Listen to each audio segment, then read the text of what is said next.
La menopausia queda definida como el cese definitivo de la función ovárica de la mujer.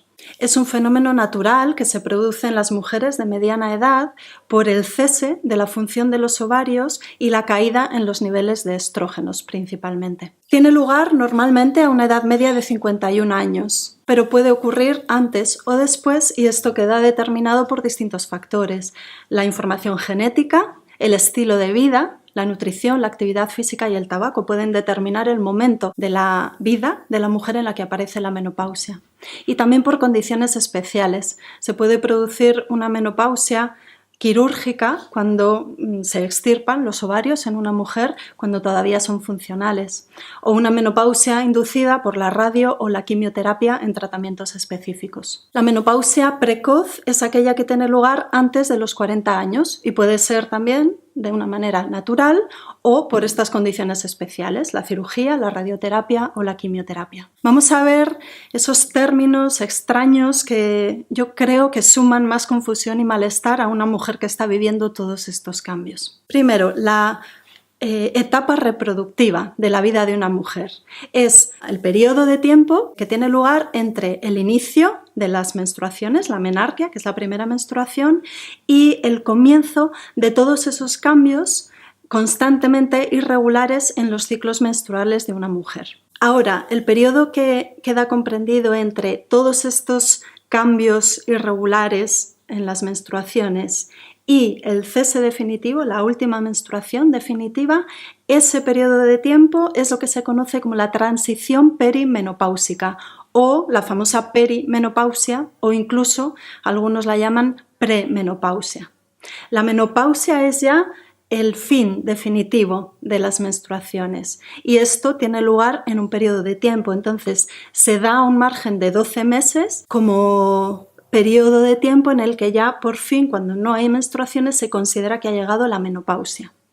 Y la postmenopausia es la etapa de la vida de la mujer que tiene lugar desde esos 12 meses de amenorrea, de ausencia de reglas en adelante. Todos estos cambios se deben a los cambios en los niveles hormonales, en concreto de los estrógenos, la progesterona y los andrógenos en la mujer. Los síntomas más comunes en la menopausia son los sofocos, las sudoraciones nocturnas, la sequedad vaginal y las alteraciones del sueño.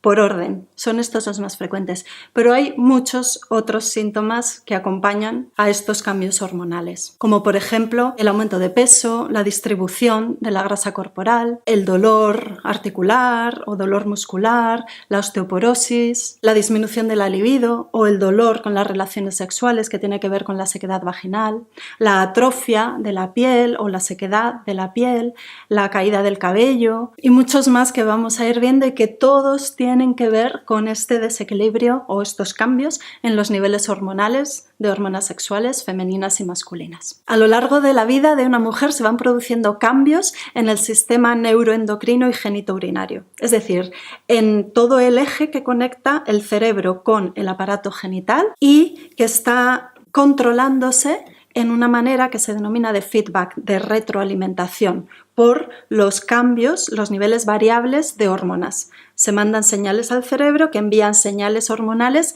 para controlar la secreción de hormonas a nivel genitourinario y según los niveles de estas hormonas se manda la señal al cerebro y de nuevo este controla el aparato genital en un ciclo de retroalimentación. Nacemos con 2 millones de ovocitos, que son los precursores de los óvulos. Van degenerando a lo largo de los primeros años de la vida y llegamos a la pubertad con aproximadamente 300.000 ovocitos. Luego van degenerando y con cada ciclo menstrual se pierde un ovocito y vamos perdiendo y perdiendo y perdiendo ovocitos hasta que en torno a los 40 años de edad ya van quedando pocos y empiezan a notarse sus efectos. Los estrógenos son segregados principalmente en el ovario, así como la progesterona, se liberan con la maduración del ovocito correspondiente. También hay otras fuentes de estrógenos en el cuerpo, como son la piel, la grasa, el tejido adiposo, el cerebro o las glándulas suprarrenales. Pero la principal fuente de estrógenos y de progesterona son los ovarios. Entonces, la caída en estrógenos y progesterona va a ir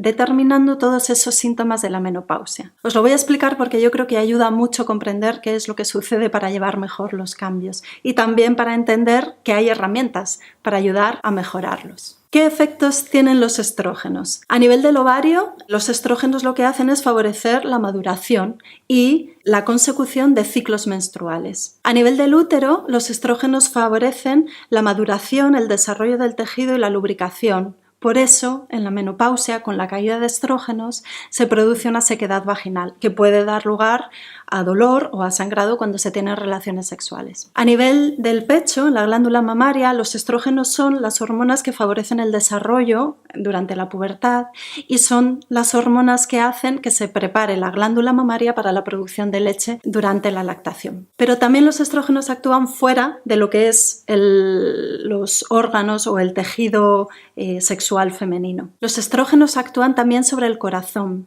En el corazón protegen de la adhesión de placas de ateroma. Por eso se dice que las mujeres tenemos un seguro de salud cardiovascular en los niveles altos de estrógenos. En el hígado, los estrógenos controlan el metabolismo del colesterol. Por eso, con la menopausia pueden empezar a elevarse los niveles de triglicéridos y colesterol en sangre. Y en el hueso, los estrógenos favorecen el mantenimiento de la masa ósea. Por eso en la menopausia, cuando caen los estrógenos, se favorece el desarrollo de osteoporosis. Y en el cerebro, los estrógenos tienen distintos papeles, cumplen distintas funciones muy importantes.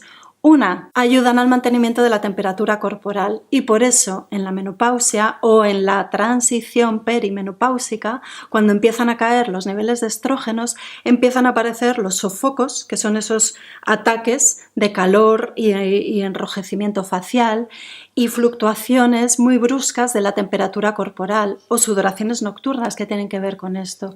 Y es por este papel regulador de la temperatura corporal que tienen los estrógenos en el cerebro. Además, a nivel cerebral, los estrógenos ayudan a mantener la memoria y por eso, con la edad y en la menopausia, aparecen despistes o falta de memoria que muchas mujeres acusan. Y también tiene un factor muy importante en el comportamiento y en el estado de ánimo. Se dice que los estrógenos son neurosteroides, neuroprotectores, son protectores de la función del sistema nervioso central, de la sinapsis, la memoria y la mielinización. Segundo grupo o segunda hormona afectada en la menopausia, la progesterona. La progesterona está segregada fundamentalmente en los ovarios por el ovocito en ciclos ovulatorios. Durante la entrada a la menopausia, en la transición perimenopáusica, se producen ciclos más cortos, generalmente por la bajada de los estrógenos, y además ciclos menstruales que pueden ser ovulatorios o anovulatorios. Cuando los ciclos son anovulatorios, digamos así como inefectivos,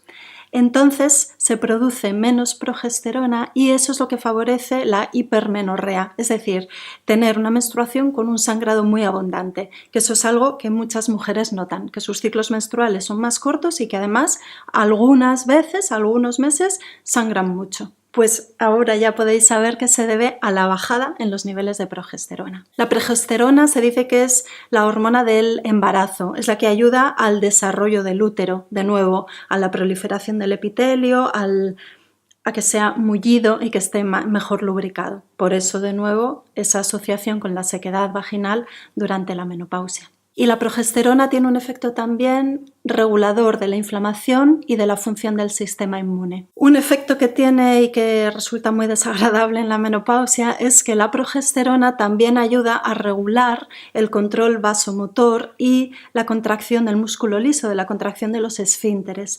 Por eso, con la caída de la progesterona en la menopausia, hay muchas mujeres que sufren algún grado de incontinencia urinaria. Tercer grupo de hormonas que se ven alteradas en la menopausia, los andrógenos, las hormonas masculinas, porque con la bajada de estrógeno y progesterona se produce un aumento relativo, proporcional, de los andrógenos, que son las hormonas sexuales masculinas. Y esto es lo que favorece la redistribución de la grasa corporal. Digamos así, de una manera un poco gráfica, que las mujeres pasamos de la fase de pera a la fase de manzana, de tener una tendencia a acumular la grasa en las caderas, que es típicamente femenina, pasamos, o por este efecto del aumento relativo de andrógenos, se pasa a una tendencia a acumular la grasa en la zona central del cuerpo, en el abdomen. Además, la elevación de andrógenos relativa produce cambios en los rasgos faciales, puede haber como un endurecimiento de las facciones, un aumento de la aparición de vello y también la aparición de comportamientos o de conductas un poquito más agresivas. Y eso es, bueno, pues el mal humor y esos arrebatos o esos enfados de la menopausia que pueden tener que ver con esta también. Otra hormona que se ve afectada con la edad es la dehidroepiandrosterona, DHEA o DEA, que es un precursor de testosterona y de estrógenos. A partir de los 40 años de edad empiezan a disminuir los niveles de DEA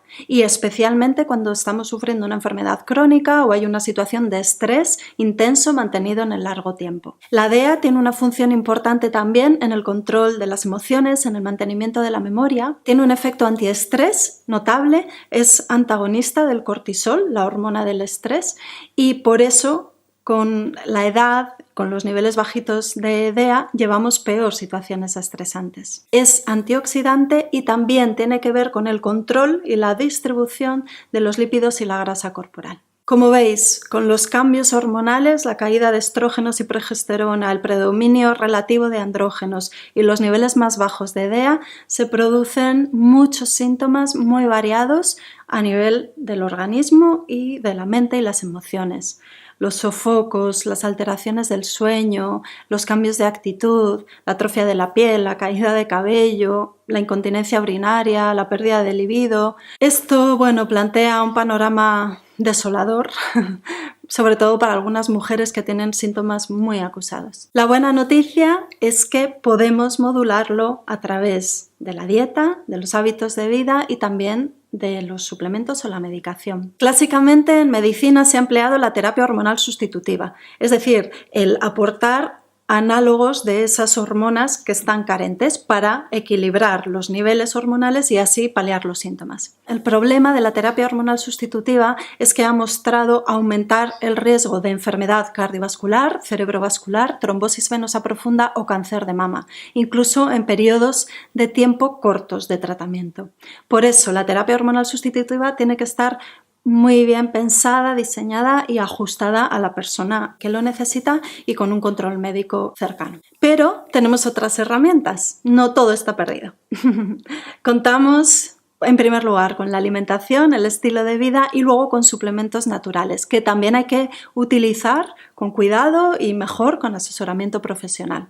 Vamos a ver algunos de ellos. Respecto a la alimentación, muy importante hacer una dieta natural, a base de alimentos frescos, ecológicos, no procesados, evitando los azúcares y las harinas refinadas. Que tenga un buen aporte de ácidos grasos esenciales, omega 3, omega 6, para ayudar a seguir cuidando la salud cardiovascular y también porque ayudan, los omega 6 en particular, a controlar algunos síntomas como pueden ser, por ejemplo, los sofocos, por ejemplo, con el aceite de onagra. Hay un tipo de ácido graso que va muy bien para la sequedad de piel y mucosas, que es el omega 7, que podéis encontrar en el espino amarillo, que se puede tomar en cápsulas o aplicar en cremas o pomadas. Podéis incluir en la dieta también alimentos que aporten sustancias similares a los estrógenos, como por ejemplo la quinoa, la soja en forma de habas, las alubias de soja natural o en sus formas fermentadas, el miso o el tamari. O también, por ejemplo, el lino, las semillas de lino o el aceite de lino. Ayudan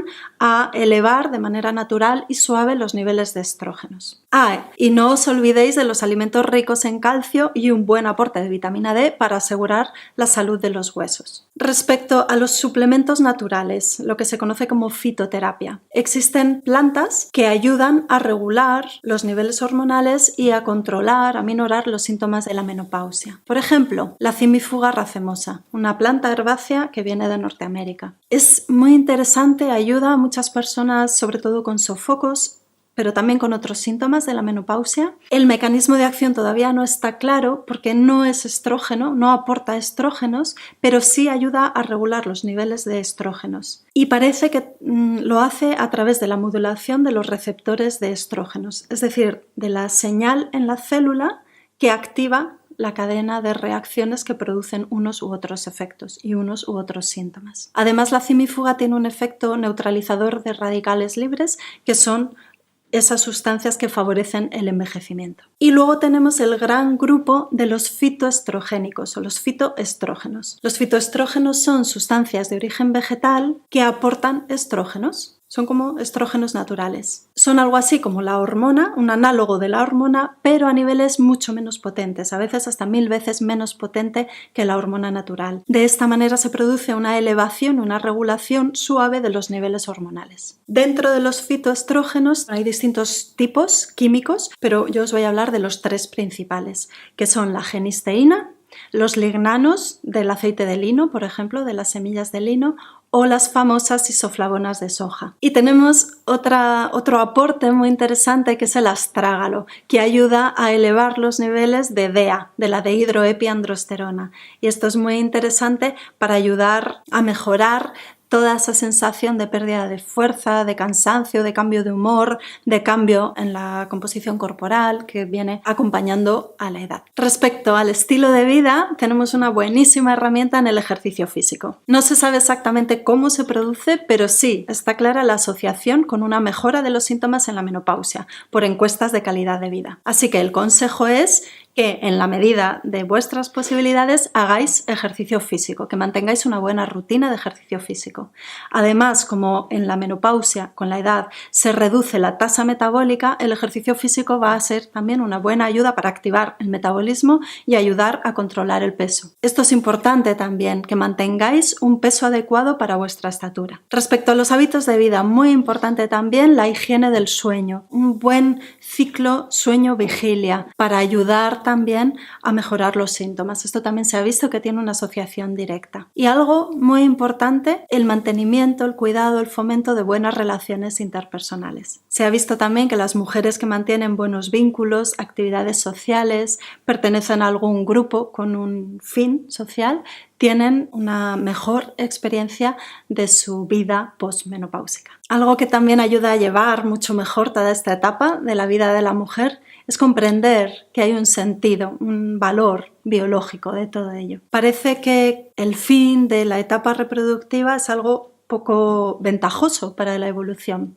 Sin embargo, esta característica de nuestra especie es algo que hemos ido arrastrando durante muchas generaciones. Luego, algo debe de aportar a la evolución, al desarrollo y a la capacidad de supervivencia de nuestra especie. Pues así es. Somos los únicos primates en los que se produce un cese definitivo de la capacidad reproductiva y una fase post-reproductiva de la vida tan larga. Esto es un truco de la evolución, digamos así como la invención de la figura de la abuela, porque esto parece que fue uno de los mecanismos por los que se pudo producir el desarrollo de las etapas finales, de los escalones finales en el ascenso del desarrollo de nuestra especie. La abuela, la mujer en edad postmenopáusica, es una mujer que ayuda a las crías de otra mujer, su hija, para favorecer su supervivencia y su desarrollo. En los pueblos cazadores-recolectores se sabe que la mujer en edad postmenopáusica, que supone hasta un 40% de las mujeres de estas tribus, de estos grupos sociales, tiene un papel fundamental en la aportación a la economía y al desarrollo de todo el grupo, del clan, de la familia. La aportación de la abuela es fundamental para el mantenimiento y el desarrollo de la especie. Incluso los síntomas tan molestos y tan desagradables tienen también un sentido biológico.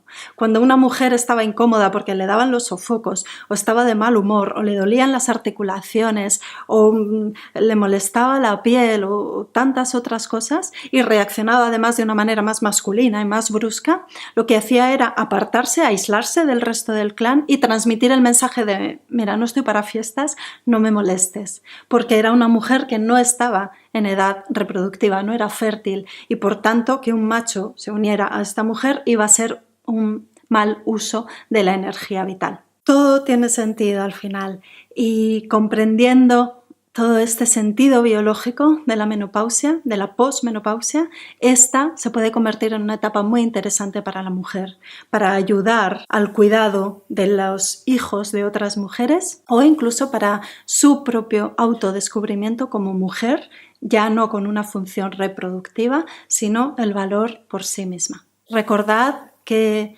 todos los síntomas de la menopausia tienen un sentido y una explicación desde el desequilibrio hormonal y que en la alimentación, en el ejercicio físico, en la higiene del sueño, en las técnicas cuerpo-mente para ayudar a gestionar el estrés, en las relaciones sociales y en los suplementos, en la medicación cuando es necesario utilizarla, tenéis herramientas muy útiles para ayudar a llevar esta etapa de la vida de la mejor manera posible y sacarle todo su provecho.